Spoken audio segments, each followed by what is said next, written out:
Turn on any scanner and you've got 1 million vulnerabilities. Turn it on next month, you've got 1,000,002. My guest today thinks AI is our first real shot at breaking that, but only if we're willing to throw away the playbook that got us here. Lee Thurlow is the Chief Information Security Officer at Multiverse, and before that spent 20 years honing his craft, leading security teams at Deliveroo, MNS, and Pearson. Let's get started.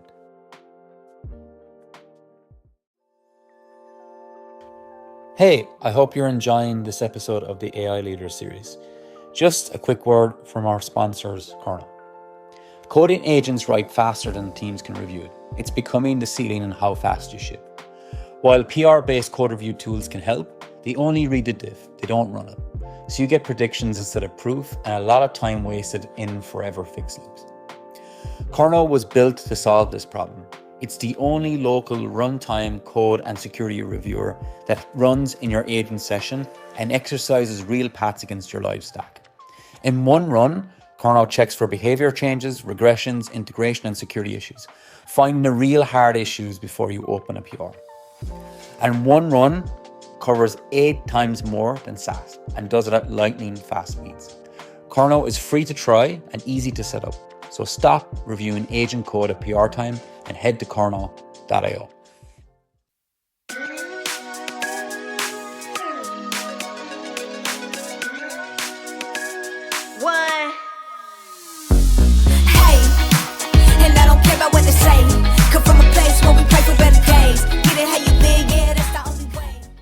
To the AI Leaders Pod. Hello, how are you? I'm doing great, man. I'm doing great. Where are we finding you on this Wednesday afternoon? It's a lovely sunny Wednesday afternoon with a little bit of rain dotted in between in Surbiton, a lovely little place near Kingston upon Thames. Lovely out here, it really is. Ah, okay, Surbiton. Oh yeah, I remember you were saying you were in Kingston. Ah yes, near Kingston. There we go. There we go. Well, look, I was really excited to have you on, right? So up until this point, we've talked to CTOs, we've talked to VPs of engineering, we've talked to chief architects. You are the first CISO. You're the first representative from the security community, a real representative from the security community. So I was really excited to have you on. First, hopefully not the last. There's yes. a lot of us. It's an interesting part of the career journey in security to get into being a CISO. Yes, and we'll go through that as well. And maybe that's a good place to start, right? Because there is no kind of traditional route to become a CISO, is there? Like in engineering, okay, you become a software engineer, you become a principal engineer, maybe a team lead, or maybe a CTO, or you found a company, become a CTO. With CISOs, I've met so many CISOs that have graduated from many walks of life, right? So maybe that's a good place to start. Like, what was your arc from your early career, working at Deliveroo, Pearson's, and now, CISO at Multiverse? Yeah, I mean, that is a really interesting career arc. I think the way I got into security is as adventurous as the way I got into IT. It's always been me just putting my hand up and volunteering for something. The financial meltdown in 2009 and 10 left me redundant. That's why I joined Pearson as a SQL analyst and programmer. And one day, a person called Corinne Deliveroo, who is very, very well known as being a CTO. I think she's CTO of Roche, or she was. She's fantastic, very talented person, and came in and started talking about automation. And Selenium popped up, and I went home and had a mess around with Selenium. I came back and actually said, hey, look, I had a go with this. I got stuck on this. I got stuck on that. And it was that adventurous sort of just have a go hero type moment. That's how I ended up as the test and release manager for Penguin and DK. And then with the alterations in Pearson, that's how I joined QA. And then one day we asked the question, are we doing any form of security testing? No, not at all. I'll take it on. Fine. How hard can it be? And then it climbed from there. As being curious and being adventurous. There is lots and lots and lots of ways to do things wrong in security, but there's the definition of how to do it right is kind of it's quite variable. I found in my experience, there's umpteen different frameworks you can follow, but it's sort of, they always leave this sort of, there's a way to interpret it. So it's customizing it into your space. And in Pearson, that was quite an adventure. It really was. And then carrying that over ultimately into Deliveroo, it was amazing. Joining Deliveroo, an amazing tech company, very fast paced, and then having to catch up with their fast paced nature of working. I'd not really encountered it quite like that before. So it was very difficult to take that jump from this nice safe space as head of DevSecOps, running a team of, I think, 12 people by the end, massive budget. It was great, to being a CISO. And I think that's the path there. Every single person that you talk to, as you mentioned, that CISO's path is all this and very different. And I think there are different types of CISOs as well. There's a lot of places that require that sort of really, really GRC focused, regulatory focused, and there's the tech side of things. And it's all very, very variable. I don't think there's any one specific way to become a CISO. Do you think because of how you learned your skills and kind of graduated up through the ranks at Pearson and Deliveroo, you take on more of a lead at the front type leadership, or are you like, I'm not afraid to get my hands dirty, I'm not afraid to show the team how to do things, not afraid to get stuck in here, versus, we'll say, maybe someone at a big bank that has multiple layers underneath them? Yeah, I think I've always worked in a very sort of single-threaded leadership space, right? And actually, Multiverse has moved into that single-threaded leadership, so you don't have quite so much layering underneath you. There's me and the team, and I think the way I describe it is, yes, lead from the front, but make sure that the strategy is very clear. What are we doing? Why are we doing it? What is the desired end state? If your team below, that is ultimately going to deliver this, if they're not understanding, or if there's ambiguity in there, or you're changing directions too often, they're just going to lose faith in you. You need to build up that team of people who are, not only do they get it, they're invested in it. And setting a very clear strategy with very clear outcomes. And in some cases, you're just letting people go off and find out. There was a project that I did in Deliveroo. It's called Project Dim Sum. It was about the third-party JavaScript problem that was coming to us. PCR regulations said you had to have some way of monitoring that inside your websites. I had done that twice. So to junior members of my team, I said, right, go off and solve this problem. I knew the answers, but there was no benefit to me to get the answers. They spent some time on that built up their technical proficiency. Whereas other times you do have to step in and help out. I think that blend, let people succeed, and if they succeed, celebrate their successes. If it doesn't work, it's your fault. You step in, you take the flak, right? And maybe I didn't get that strategy right, and that I find has always kept me on the path to success. Gotcha. And throughout that journey, you've encountered and had to navigate a lot of uncharted waters, virtualization to DevOps, the cloud to AI. Now, we won't get into AI just yet, but I'm curious to, see what was the kind of key learnings that or the trends you've seen, right, before AI, right, that, you're kind of saying, okay, I've mastered everything here now. There's nothing anyone can throw at me.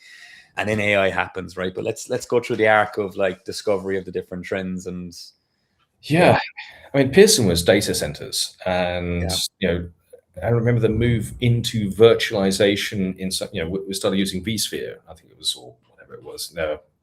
So they started virtualizing the servers, and virtualization of servers wasn't new back then, but it was certainly new for Pearson. And I still remember having to be available for one of the weekends as we did an upgrade to one of the crucial publishing softwares. And there's somebody going into each server and right-clicking and pressing execute and watching it. And that was normal. There were things that we could do.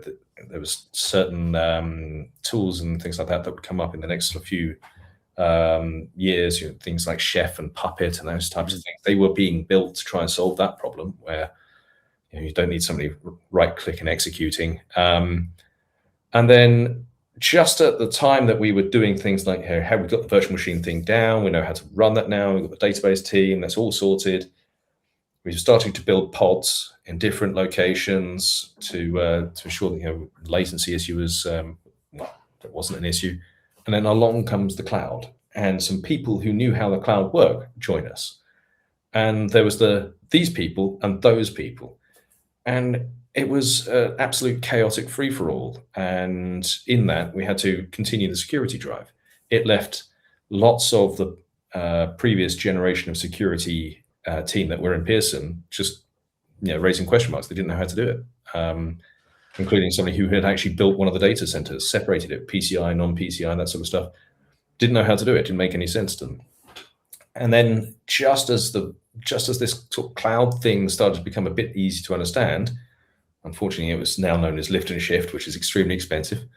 Containerization happened at the same time as this sort of lift and shift for us. Okay, we were, let's just say, a bit behind the curve on it, but containerization was probably the biggest change, because we went from, okay, it's not in our data center, but at least it makes sense, it's a VM, to what is it? And that actually became an interview question. I started asking people, what is the difference between a VM and a container?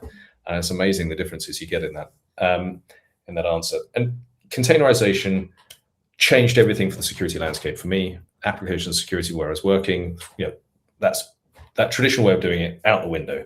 And I think that's where we started to see QA struggling, because you can release dozens of times into that. In fact, what's the issue? Why do you need a staging environment?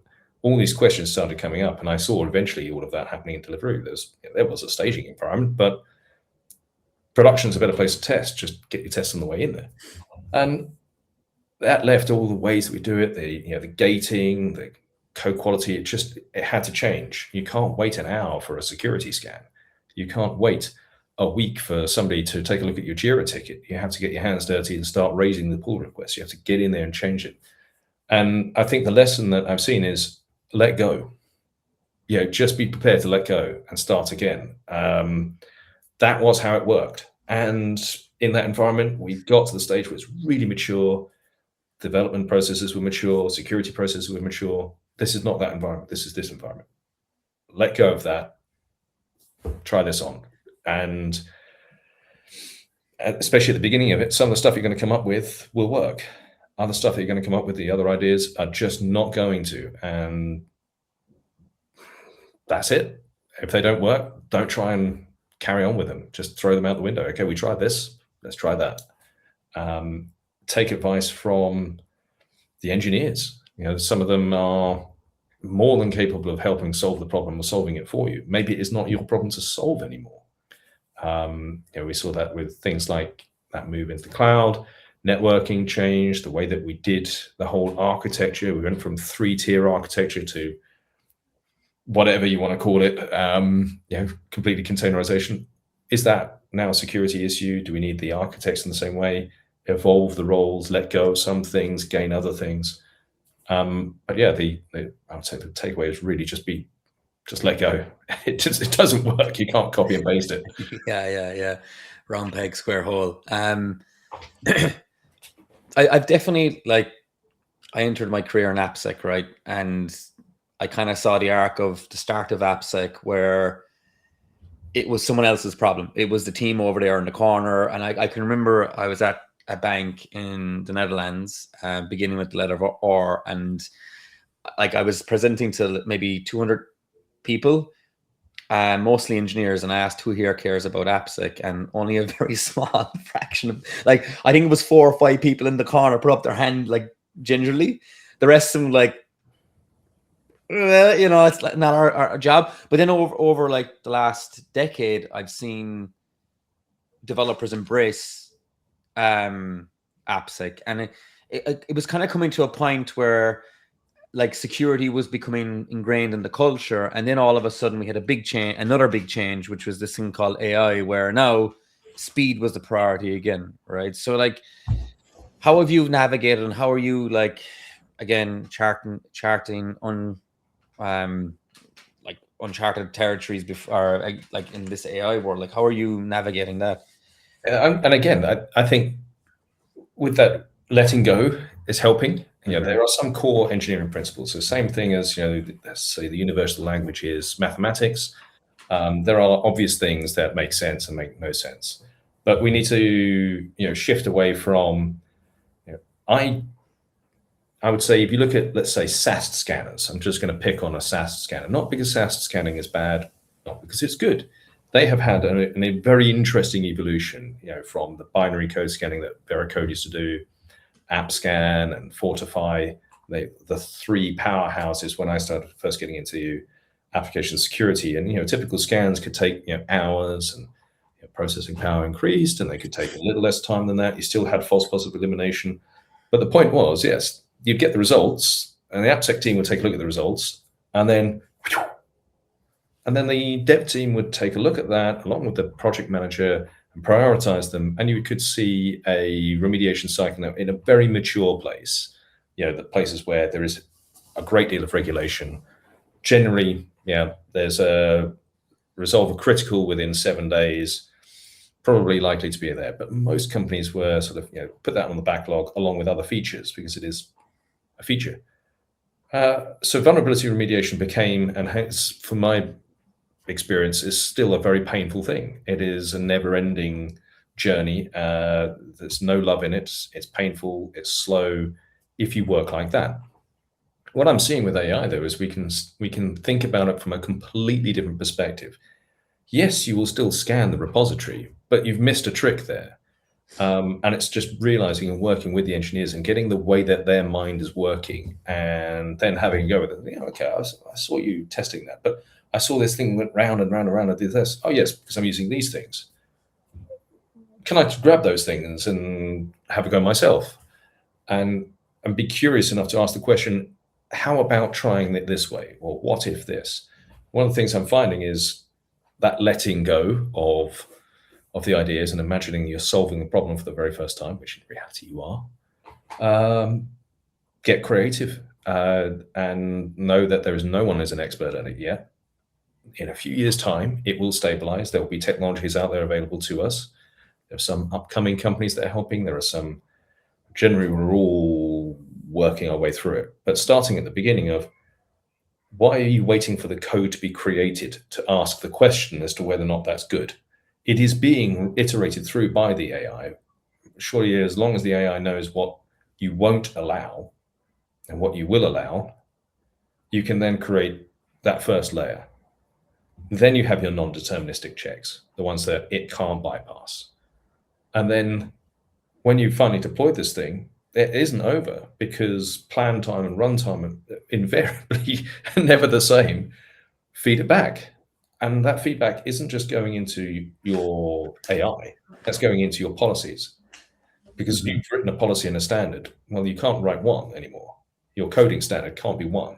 You have to have dozens of them. So in my case, I'm sort of looking at the idea of something in the regions of nearly 30 different types of security skill for one deployment. And it's just thinking about it completely different. Why wait for the SAST scanner? It's not saying you won't do it, but you can now do it earlier.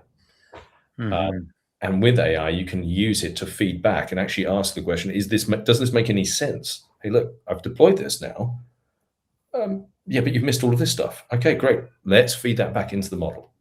You couldn't do that 5 years ago. You couldn't do that. I remember having a chat with Kirill, who was the GRC person in Deliveroo, about one of the tools, and we wanted to change the vulnerability categorizations, and the tool wouldn't let us, and that was frustrating for him. For me, I was, why do you care?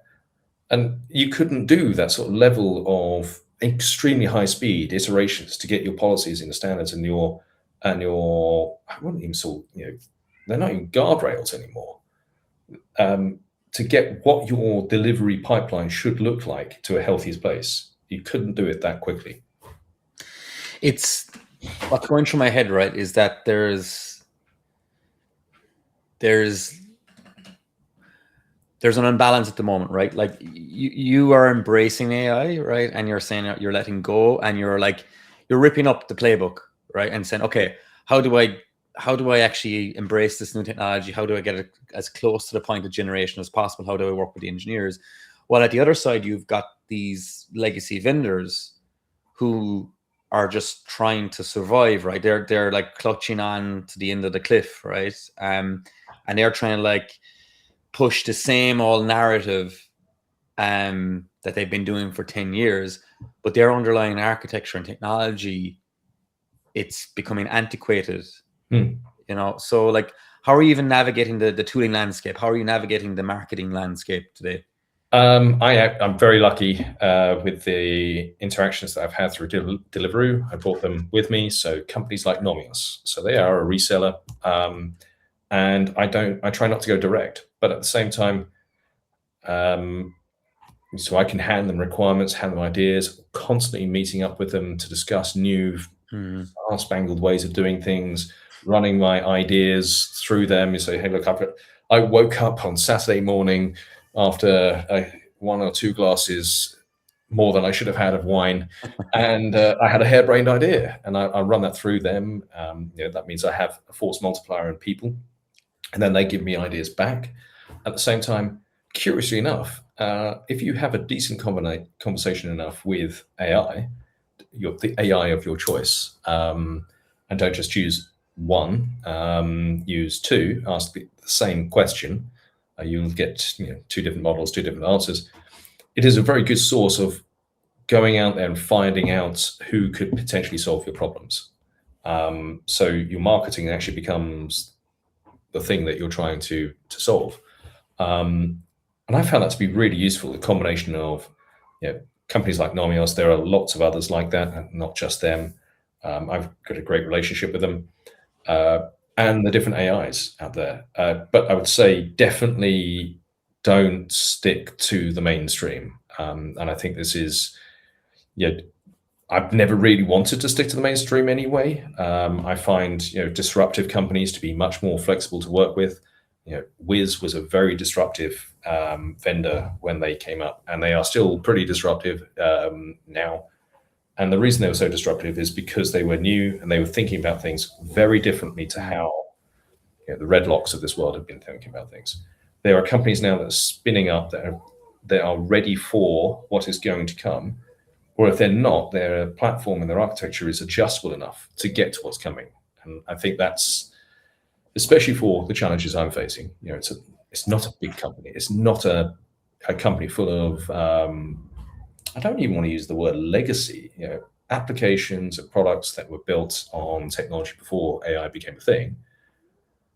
They may still need these mainstream vendors to do that, because it takes a while to cut over to new stuff. But certainly for me, facing that is I use AI to help me figure out how to deal with AI. Yeah, I'm thinking like in those heavily regulated organizations, right? Are they held back by their perceived lack of tooling? Are they held back by ideas or regulation? Like, looking from the outside in, what's your view? I think regulation, I must say, we in Multiverse are encountering regulation and finding regulation to be quite tricky at times to navigate. It is there for a reason. We are lucky to be, in an environment that is so on top of regulations. Things like protecting data and what you can do with data and things like that. I think that's fantastic. We have seen regulation pushing massive companies to change their ways. There's the famous one, the Lightning connector, being a USB-C. That's a great way of standardizing things. And then the big change that's happening next year, all smartphones have to have reusable batteries and last for 10 years and that sort of thing. That feels like we're going back to the old Nokia phone where you could throw it against the wall and the wall would fall down. But it means that those companies are innovating at the same time. So the regulations do hold you back if you see them as something that holds you back, or they are a great opportunity to become very innovative as, hey, look, we are not allowed to do X, Y, Z with this data. Fantastic, great. So what we need to do is make sure that we understand what this data is doing and what is trying to use it. And then if somebody generates let's say a new agent that was going to touch it, we can block it. You can have privacy as code. You can have somebody who's trying to create that new agent, and inside the AI generating tool, of your choice, it saw that that was a policy, and it warns them straight away. Say, well, you can't do that unless you do a privacy check. Then, by the way, do you want me to do that for you? Yeah, well, yes, please. And it spins it up and says, no, it's a red flag. You're going to have to go and talk to privacy, or these would be ambers, and this is your resolution to it. Suddenly, instead of having a month-long conversation with privacy, with legal and security, you can embed it. So regulations are forcing us to adapt to the AI pace while still adhering to them. And I think if you're sitting in a very large company, in a bank, I'd also ask the question, do you need to be innovating at that speed? Safety is just as important as coming up with new ideas. And we are seeing, they have been adapting to it quite well. There is no need to have a sophisticated AI thing running over here. If your product is working perfectly well, you can run a bit slower, still building up the AI, still building up the product that you need to build from it, and experimenting with it in a completely safe zone, because the regulations demand that you do that. Would you, as a customer, want to be working or banking with somebody, or you just put your pension with somebody who's got a brand new AI transformation team who's just, their AI just broke out and lost your pension? That wouldn't be great. That's and I think we're unless we're going to have more money, maybe. Well, exactly. It's whoever got the AI tokens got the money. But I also think that's an industry challenge as well. It's not just a regulated industry challenge. It's an industry-wide challenge. What is it that we're trying to achieve? And AI can do a lot of amazing things, but unless you know what you want to do with it, actually it does a lot of stuff, and that's it. Yeah. And I think that's where a lot of companies are starting to ask the question, how are we going to actually get the benefit out of it? Which is why it's great working for Multiverse. Good plug there. Helping companies solve not only how do we use AI, but can we teach our AI evangelists not just the power of it in terms of making your productivity more efficient, but actually let go of how you did things before and think about this way of doing it. Can you build something new? Well, yeah, actually we can. Which is, it's quite interesting, right? Because if I look back at the historical trends, like cloud to banking just made things a bit more efficient. Yes, yes, we had to add, and like actually banking was the OGs of cloud, right? They were renting out their servers long before anybody else, right? And making money off that, which was great, right? So they had the precursors to that. But cloud made things more accessible for them, like if you're running distributed teams, etc. But now I'm seeing, especially with the banks and regulated organizations, is that they want to be seen spending the money on tokens, right? If you're spending 100 million, 200 million, 300 million a month, but at the same time, there's only so much you can do with that that's actually productionizable or operational. Like, as you said, right, going from a 3-day, PR release to 6 hours, what's that really going to achieve for you as a bank, right? Just because you're getting product out there faster doesn't mean your customers are going to be happy or sad, right? They just want money moving around the place. But I think there's a systematic pressure in the industry to justify ROI in AI at the volume. Now, I'm not saying that there's no ROI in it, but at the volume that these companies are spending to maybe just prop up. So it's an interesting one.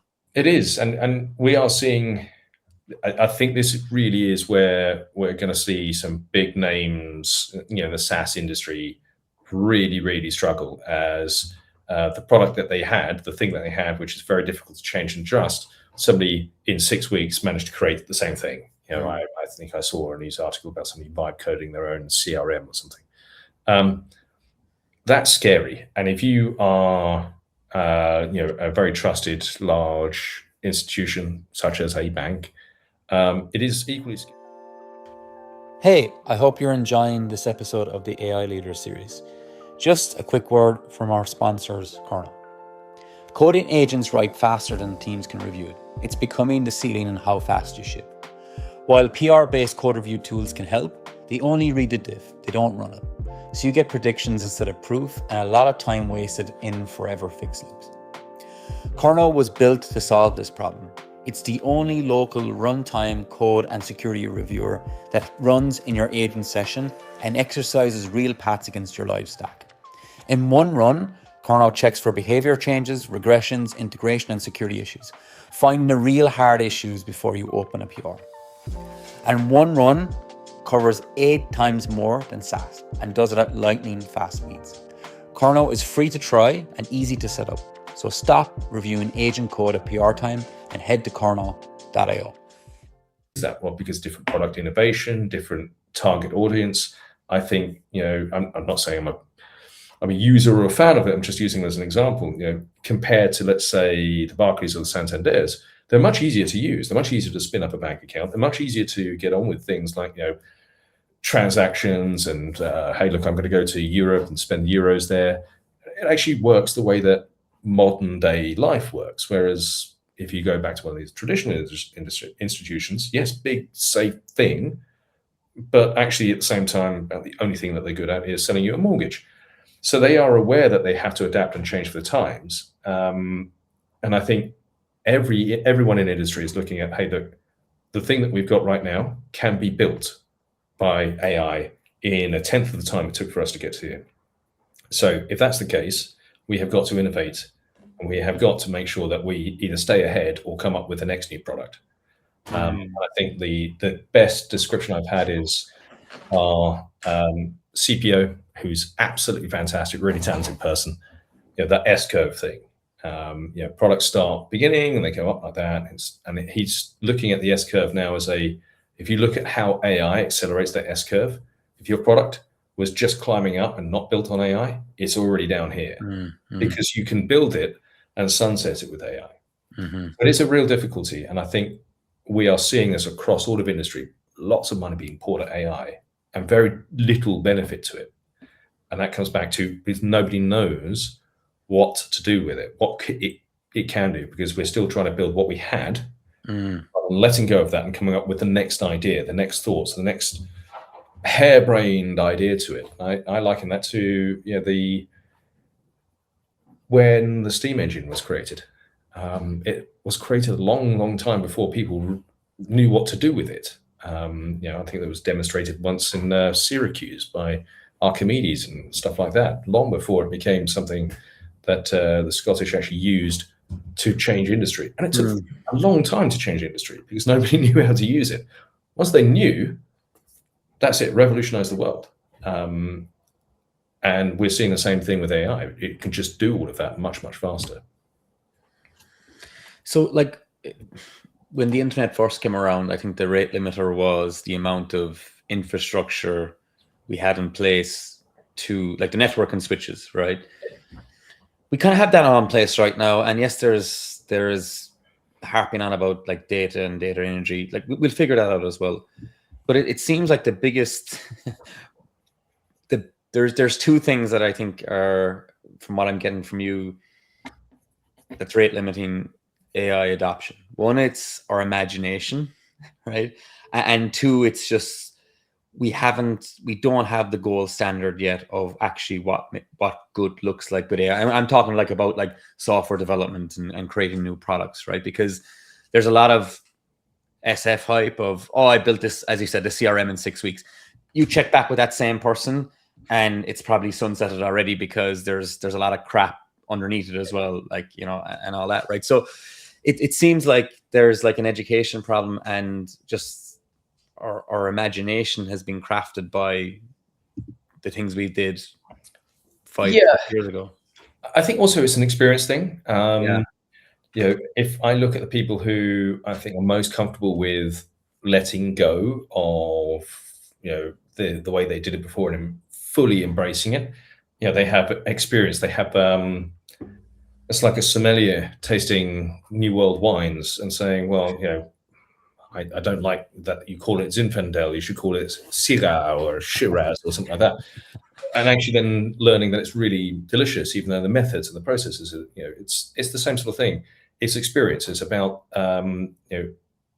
having, a taste, if you were, an acquired taste in in whatever your style, your dress code. These things evolve as you go through life, and the experience, I think, really helps. It is worrying though, because obviously if you don't have any experience, you have enthusiasm, but you don't have experience in knowing what good looks like. And I think that creates a bit of a dichotomy. And I think that is a void or a gap that is probably most alarming, is most concerning, is, there's that experience gap of, I know what good could look like, I've got enough imagination and I'm brave, great. And then everyone else is terrified or doesn't have experience or doesn't even know where to begin. It's not very easy to go up to a person who's never ever written any code at all and say, why don't you build yourself an app? GitHub is a very confusing place if you've never used it. The concept of a pull request is a very confusing place. There is a lot of brain overload to catch up with those things. So at the same time, AI can bridge that. Yes, great. But you have to have the experience or the taste or that flavor, the dress code to be able to embrace that. And then at the same time, what is your problem statement? It still comes back to it, the system design, if you still have to know what you're trying to build on the other side of it. What's the benefit? Who's going to use it? Why would anyone use it? There is no point in building an app that's going to serve people, let's say flip-flops. Okay, I can get that off Amazon. Is anyone going to use that? I don't know. Well, let's go off and test it. It turns out that the flip-flop selling app isn't so interesting as buying it off Amazon. Yeah. I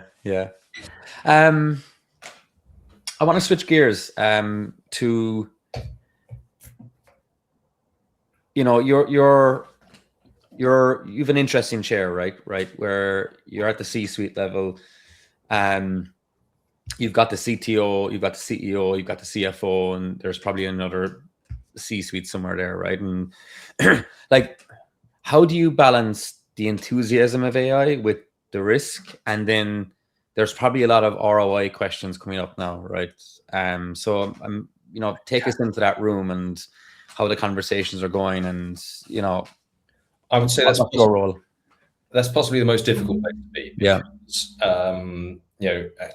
I think I heard it in a film once called The 10th Man. And 9 people agree. You as the 10th person has to assume that they're all wrong. And it's the same principle. CISOs still have to wear that hat, and they really have to wear the hat now even more. You are trying to embrace product engineering. You are trying to embrace this speed and pace of things. And at every single turn, you have to think about, how can I get out of that way? Because as soon as you step into the way of it, you will have 9 people in the room who are trying to, especially in a company like Multiverse, and we're scaling up, you'll have 9 people in the room saying, right, you are now slowing us down, and our competitors probably don't have people slowing them down. So how do we get you out of the way? So acting as a rock that a river can flow around is not useful. At the same time, you still have to wear the hat. What is the risk? And the risk has to be real. Stepping out of theoretical is probably going to be an area that security has to embrace even more. We've always used risk-based approach. This is a critical risk because in theory, this and this and this and this and this can happen. This is a high risk because this and this and this and this happen. We accept this, we don't accept that. I think stepping out of that sort of, what in theory could happen and actually being able to do in practical will happen, and the change from what could to what will is going to be probably the biggest journey that we're going to have to go on. And the reason that is now possible is because we have AI to actually help us demonstrate it. So recently ran a few exercises to do exactly that. We're not even going to go into talking about the mythos stuff. I think that's another day. But it's, you are capable of doing things now with the various different AI models. Some of them not the big ones. There's some that actually have absolutely zero restrictions on them. And your red teaming DevSecOps folks now start becoming quite offensive security people, but AI-driven offensive securities. It's not asking what could happen. You're demonstrating what will happen. And that's a very different message. And I found that when you're talking it's not in absolutes, but when you're talking in reality at the C-suite level, and you're talking in simplistic terms, not because they're not capable of understanding technology, that's completely wrong, but it's a long, endless story of the CVE and ICO fines. That's all understood, right? Are we going to get hacked? Right. That's the question straight away. Hey, folks, in my bi-weekly, we were just checking this stuff out. Actually, we hacked ourselves. It's a problem. This is what we're doing about it. And I found that has been much easier for people to absorb. I wouldn't say I'm perfect at it yet. I've still got a way to go. And I think that's probably one of the big step ups for anyone going into their CISO role for the first time. You are going to find that quite a tricky transition where you're talking to the very top of the company. I think I saw a statistic after a certain period of time, about 40% of CISOs actually have that close interaction. Everyone else just doesn't talk at all. It's quite understandable. It's a very difficult transition. And I'm lucky I've got people who help coach me through that. My previous boss has given me some tips. But I think certainly for me, the taking it away from theoretical is too murky, it's too gray. And you think about how we forecast sales figures. It's based on real data, and we can say, right, if we're here, it's going to be that. If we're here, it's going to be that. If we're here, it's going to be that. Well, I'm applying the same thing to the security side of things, applying to the same concept of risk. We still have to have the concept of risk and the understanding of it, but it has to have actuals behind it rather than theoreticals. That's what I found with the C-suite. Yeah. And I think people forget that that's CEO, CFO needs them to present to another set of people who are even less technically literate, right? And there's probably investors involved as well. And I think people in their heads try to categorize things. Sales and growth is one thing, runway and finance is another thing, technology product is another thing, and security might be a small line item, and that's what you hope it's going to be, a small item, because if it's a big item, that means, okay, shit, we've gone to the dark side now. I think at the same time, though, security's line item will also adjust. Yeah, exactly. Yeah, using things, and I think if we look at every company is now asking specific questions. With the EU AI Act coming as well, that's just filtering in onto every standard assessment questionnaire that we get. It's going to be a thing. At some point, somebody it's going to go wrong, and it's going to go wrong big time for them. We've seen a few articles, such as such and such a model broke out of its safe zone, and such a model. It is a matter of time before the big one happens to a company, or a series of big ones happen. Every CISO is hoping it's not them. But when that happens, there'll be lots of learnings from it. There'll be lots of changes that the industry will try to put in place. GDPR came up from effectively the big one in its data privacy world. Are we years away from it? No, probably not years. Are we years away from new regulations coming out that tighten what we can and can't do? Yes, probably. But technologies will have stabilized a little bit then. At least disciplines and methods will have stabilized. I think security and privacy walking hand in hand makes sense even more now than ever. And they become engineering functions rather than departments that have engineers in them. I would like to see maybe a world where, because security often lines up underneath technology or underneath legal, I'd like to see a world where security sits in the same way as the CTO sits, completely independent of all of that. I think that's going to be a healthier place to be as we try to tackle things, in the same way as your CPO and CTO are in constant tension with each other. Healthy. You should have that independent voice in there that also got that direct line. I think that's a space that's probably going to evolve for many companies. But yeah, it is tricky, and especially when you say that sort of thin slither. But security has never been something you could bolt on at the end. No, people do. No, yeah. It's been very expensive to bolt on at the end, and security has to move away from a huge long risk register of never-ending conversations about whether or not that risk register is still true, and a huge long, we're only going to remediate this bit and forget all of that bit, because that's now we have to move away from that, because they just become a reality. They're no longer theoretical that it could be exploited. It will be exploited if you don't deal something with it. Yeah.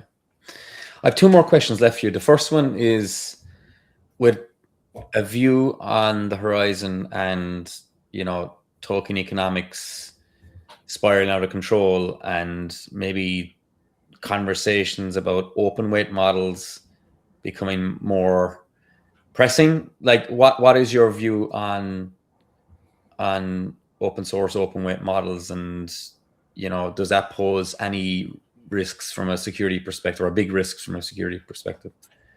I think you could say it does and it doesn't in exactly the same breath. If we think about it from the very first conversations I had with people talking about using open source in software development, and it was like, "Whoa, what are you doing? Oh my gosh, you heathen! What are you talking about?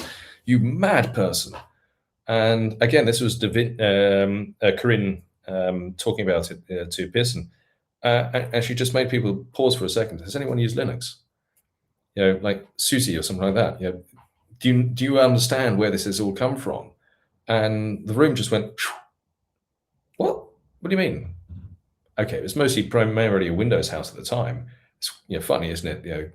Containerization. We're all using some form of Starix and that kind of thing. It swang back the other way. And you think about it then. At the time, engineers writing most of the code, then borrowing a plugin or a library like that, and a massive evolution to now 90% of the code that is running is using somebody else's library. Yeah. What's the difference? So if you, again, there's talking about letting things go, but there's also putting it back into perspective. We already do it, right? We already do it in one place. Why are we worrying about doing it in yet another place? What are the licensing terms? What's the way that you cover it off to ensure that what's happening in there, what's happening with your data? Understand your data. If this isn't supposed to go in there, then don't let it go in there. Otherwise, I don't think anyone should get on a horse about it at all. I think it's explore the opportunity. We don't know enough about what the end state of that's going to look like. In 10 years' time, we will. In 10 years' time, we'll have the equivalent of the GPL3 licensing versus the various other bits. The MIT licensing type thing. We'll have that same, not the equivalent of it, but the same kind of thing, right? We'll have the same understanding. We'll have the same disciplines around it. For now, we're just going to have to say, surely we have to have a go. We can't keep exhausting entire CTOs' budgets in a quarter. As I saw in a couple of articles, a number of companies spent their entire IT budget in one quarter on tokens. We can't keep doing that.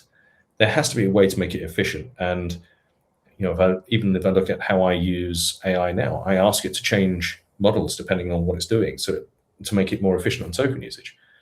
I think there's great opportunity in that space. We just have to explore it and create the discipline and the understanding about what the pitfalls will be, because I don't think anyone really truly understands it. No, and there's a lot of maybe scaremongering hidden based on where the country that open source model comes from, which is understandable, but also is it would I prefer a European model to be leading the pack? Maybe. But I think as long as we can contain it and understand what's happening in it, I think that's all we can do, right? There's enough backdoors in the commercial models at the moment, right? That no one's talking about. So yeah. How many people use Debian base images for their containers? And I asked the question: do you fully understand what's in there? All right, that's been built by somebody else. The libraries in there have been built by somebody else. And we quite happily go into Docker Hub and pull it down and build our application on top of it. It will work perfectly fine. It's much harder to use a distroless image though, and that poses all sorts of interesting questions. How do I do this? How do I do that? and yet it's much safer. Those things are known. Okay, so we will achieve the same thing. But if we say, is it bad? Should we be running it here? Well, most of your estate is running on something that's built by somebody else. The fact that you're using S-bombs and that you've got some form of scanning that's gone into it is not really all that much different to what you're going to try and do with your AI, open AI models. And we had a chat many, many years ago, and I think you were at either Pearson's or M&S, and we had a chat about like the exploitability. And it's like, vendors were coming at you and said, "Oh, all these exploitability, these vulnerabilities are exploitable," and they're not. They're buried in a 3 million line of code base that they're not even exposed to, to the internet. Why would I care? There's probably a lot of that sitting around here as well that people kind of like. And I saw with the Meet Us stuff that they were chaining together vulnerabilities that no one in their right mind would try to exploit, and chaining of it just made no sense in the grand scheme of things either. It was just like a headline grabbing number that people were using to sell some marketing, I guess.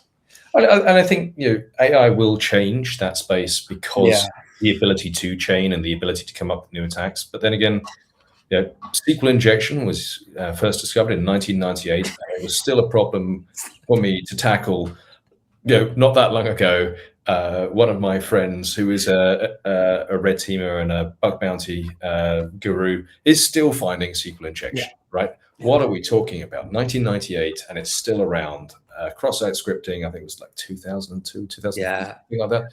It is still a thing that exists today. So will AI find it easier? Will it exploit it faster? Will there be vulnerabilities that had no known exploit yes, but that's been a common thing. I think the difficulty the AI is going to create in this space is we already have 1 million. As soon as you turn on any scanner, you have 1 million.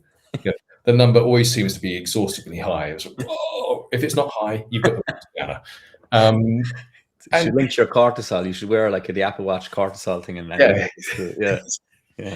But and there's always like a different dashboard. There's either the donut dashboard or this dashboard, and it never seems to go that way. It never ever points down.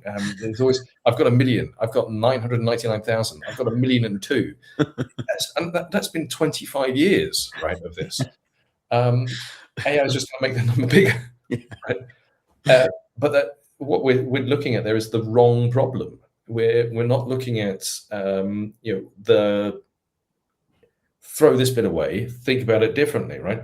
Yes, it's found 1,000,005 to go on top of the 1 million that you already have, and it's actually verified that actually more of them are actually technically exploitable because it understands your network, because it can do that. Great, brilliant. So I've now got 1.5 million to prioritize.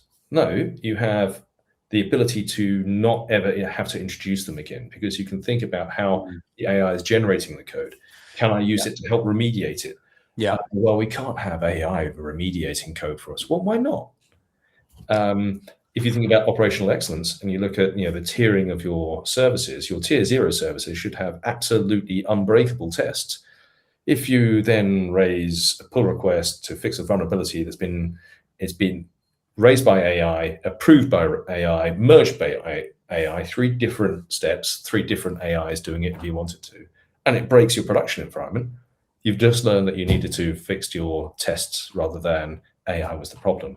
Throw away I've now found even more, and now need to remediate even more. It can do the remediation for you. You just need to think about the process in which you do the fixing and then do the preventing. I think it's a great opportunity to actually go from, for the first time ever, 1 million to 1. Yeah, that's possible. But the way that you get there is going to be completely different to how we've done it previously. And it goes back to the way you started, is like you kind of have to let things go, right? And you have to kind of accept that these agents are unbounded. You give them the right ingredients, they can do way more than us mere mortals, right? Because humans have like cognitive overload and have a cognitive capacity, and that's very, like, you've 200 engineers, that varies across all those engineers, but you've got 200 Claudes running in the right sync, with the right feedback loops. It becomes a machine that can work for you. You can have multiple agents testing whether or not the other agents were doing things, and you can add in multiple layers, but they can be doing that inside literally as you're writing, let's say you're in co-work, something like that, and you press the enter button or the return button, call it, and it goes chewing through. It can be doing that in the background. You don't need to ask it to do that. It can be stuff that has been already mandated by your security, your privacy teams, that these things always run, and they're checking it, they're getting it out. But you don't need to do it the way that we did it before. But it certainly requires, one, letting go, the bravery side of things, but two, the curiosity to sort of explore what can be done. Yeah. Some of the ideas that we come up with, maybe the one we just discussed, will turn out to be completely rubbish and absolutely the wrong way to do it. But we're going to have to find that out first. Yeah, exactly. And just avoiding doing it isn't going to help. That's just going to increase the skills gap. And that fear that all product officers are thinking about, where somebody else overtakes you. You don't want to be the next company that was completely put out of business by this other thing that disrupted and went straight through. Well, as Del by Trotter said, he who dares wins. Yeah, maybe that's the theme of the next few months or few years with AI. It's certainly going to be interesting. I think there will be globally probably a slowdown in some of the AI adoption, the AI. The AI-ness. I've heard a lot of people talk about the AI bubble.